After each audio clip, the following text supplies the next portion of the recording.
Labour vote, if I can put it that way, particularly in the west of Scotland, and to do with social services. Why is Alex Salmond and the Yes campaign saying that if Scotland stays in the Union, they risk a privatised NHS, when the only person that can privatise the NHS is Alex Salmond?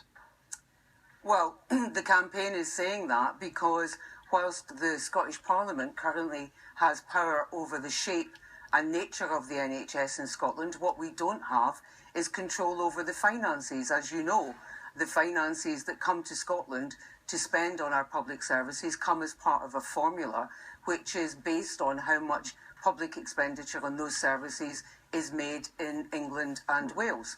So we may have control over the kind of NHS we want in Scotland. What we don't have control over is the total financial package that would allow us to fund it. But there are two separate issues here then. Let's take them one at a time. One is privatisation.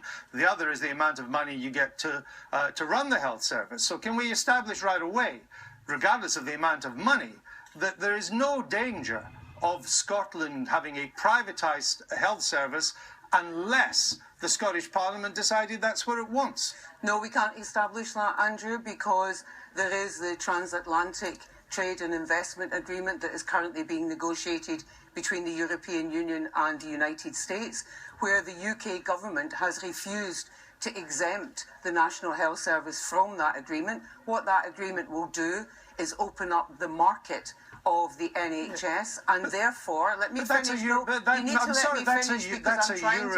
issue. No, that's a European issue. No, Andrew, it's not, and you actually know that. It is a UK government issue, because if the UK government does not exempt the National Health Service and we remain part of the Union, no matter what our Scottish Parliament might want to do about the NHS in Scotland, the market for the UK, because it is the UK that signs it, is then open to private companies coming in, and they can insist upon doing that. So you cannot separate these two matters in the way that the No campaign would like us to be able to do.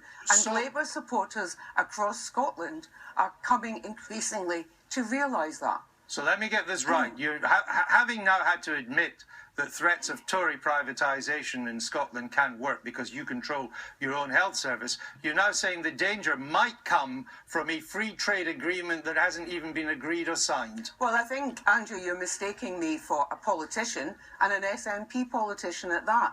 I have not asserted any of the things that you are suggesting.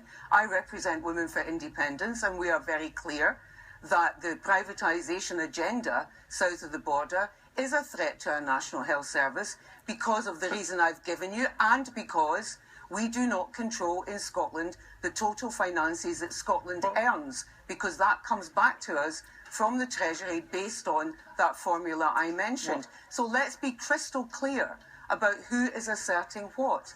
And the debate is actually about what Labour supporters in Scotland want to do. And they increasingly recognise that Labour in Scotland is run by the United Kingdom, is run by London Labour, and they're conflating a Labour versus SNP argument with an argument about independence, which is about the decisions in Scotland being taken by the people who live and work in Scotland. Let's come on to the second issue then, which is the amount of money.